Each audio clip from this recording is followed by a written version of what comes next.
अस्सलामुअलैकुम नाजरीन, welcome to my YouTube channel. नाजरीन, चंद इंपॉर्टेंट चीज़ें हैं, इंपॉर्टेंट इश्यूज़ हैं, वो आपके सामने जो है वो रखने हैं। वो ये है कि इमरान खान साहब एक मरतबा फिर जज्बात में आ गए हैं, एक मरतबा फिर गुस्से में आ गए हैं और उन्होंने ये डिसाइड किया कि जो इमरान खान साहब की फेडरल कैबिनेट है उसमें फिर से रीशफलिंग करनी है। चंद ये जो है वो मिनिस्टर्स हैं, मैं उनके नाम आपके सामने रख देता हूँ। उनकी मिनिस्ट्रीज़ जो है वो चेंज होने वाली हैं। पहले नंबर पे शिबली फराज साहब हैं, फवाद चौधरी साहब हैं, उमर अयूब साहब हैं, सैयद खावर इमाम साहब हैं और उसके बाद चौथे नंबर पे आते हैं गुलाम सरवर खान साहब। ये 4-5 मिनिस्टर्स हैं, इनकी मिनिस्ट्रीज़ चेंज होने वाली हैं। फेडरल गवर्नमेंट के फेडरल कैबिनेट के अंदर फिर से इमरान खान साहब रीशफलिंग करने वाले हैं। उसमें चेंज में जो 2 चीज़ें मोस्ट इम्पॉर्टेंट हैं, एक ये कि इमरान खान साहब की जो गवर्नमेंट आई थी तो उसके शुरू में फवाद चौधरी साहब जो है वो वज़ीर इत्तलात व नशरियात थे। अब फिर इनको चेंज करके वज़ीर इत्तलात व नशरियात का वज़ीर बनाने का सोचा हुआ है। पावर सेक्टर के अंदर इस वक्त उमर अयूब साहब हैं, उनको वहाँ से हटाकर अब फिर शिबली फराज साहब को वहाँ पर लगाया जाएगा और फिर इसी तरीके से गुलाम सरवर खान साहब भी हैं और सैयद फ़ाखर इमाम साहब भी हैं, तो इनकी मिनिस्ट्रीज़ अब फिर से चेंज होने वाली हैं। मिनिस्ट्रीज़ फिर से चेंज करने की जो वजह है, फेडरल कैबिनेट के अंदर फिर से रीशफलिंग की जा रही है, उसकी वजूहात 2 सामने आई हैं। पहले नंबर पे ये आई है कि जी इमरान खान साहब ये कह रहे हैं कि ये वो मिनिस्टर्स हैं जो तवक्को के मुताबिक कारकर्दगी नहीं दिखा रहे। इनकी बैड परफॉर्मेंस है। बैड परफॉर्मेंस की वजह से इनको चेंज किया जा रहा है। लेकिन कुछ अंदर की बातें ये भी हैं कि इमरान खान साहब की हुकूमत ने कुछ अरसा कबल न्यू टैक्सेशन पॉलिसी जो है वो अडॉप्ट की है। तो नए टैक्स लगाए गए हैं। इसके अलावा ये है कि जी बिल इस वक्त प्रेजेंट किया गया है state bank Pakistan state bank की खुद मुख्तारी के लिए।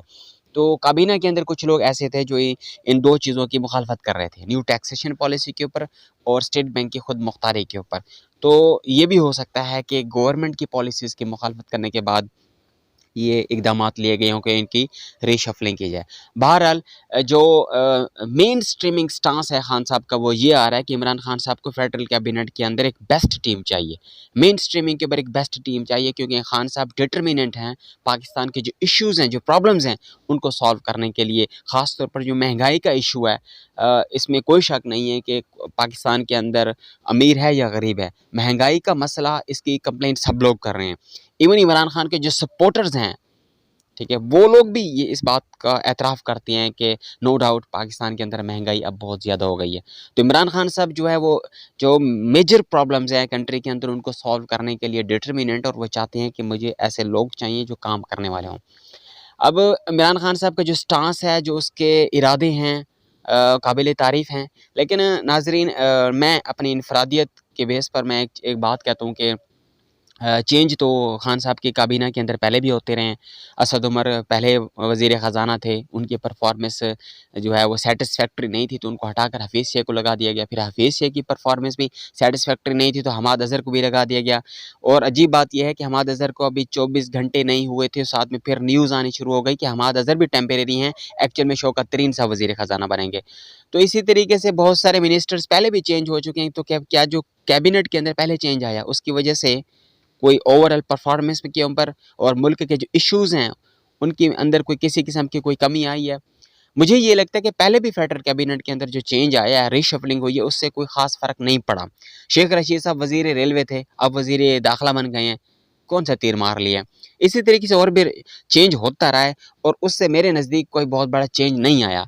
अब भी चेंज हो रहा है, रीशफलिंग हो रही है, तो मेरा ये ख़्याल है कि रीशफलिंग से ज़्यादा चेंज नहीं आएगा, उल्टा एक बैड इम्पैक्ट पड़ा है। बैड इम्पैक्ट ये पड़ता है कि जनाब अब हमाद अज़हर साहब को जैसे ही लगाया है, साथ में ये न्यूज़ चली कि ये टेम्परेरी हैं, असल में शौकत तरीन साहब आएँगे। तो मुझे ये बताएँ कि ह्यूमन नेचर को अगर आप सामने रखें, तो हमाद अज़हर साहब को अगर इस बात का इल्म हो जाए कि वाक़ई मैं टेम्परेरी हूँ और कुछ दिन का मेहमान हूँ, तो वो काम के ऊपर फ़ोकस करेंगे, स्ट्रगल करेंगे क्या? उनके जो पोर्टफोलियोज़ हैं, उनके ऊपर जो रिस्पॉन्सिबिलिटीज़ हैं, उनको पता है कोई पता नहीं आज या कल मुझे यहाँ से हटाकर फिर किसी नई मिनिस्ट्री के ऊपर भेज दिया जाएगा। तो वो क्यों कर मेहनत करेंगे, क्यों कर उनके प्रॉब्लम्स और उन चीज़ों को दिन-रात एक करने वाले मुझे तो नहीं लगता कोई करे।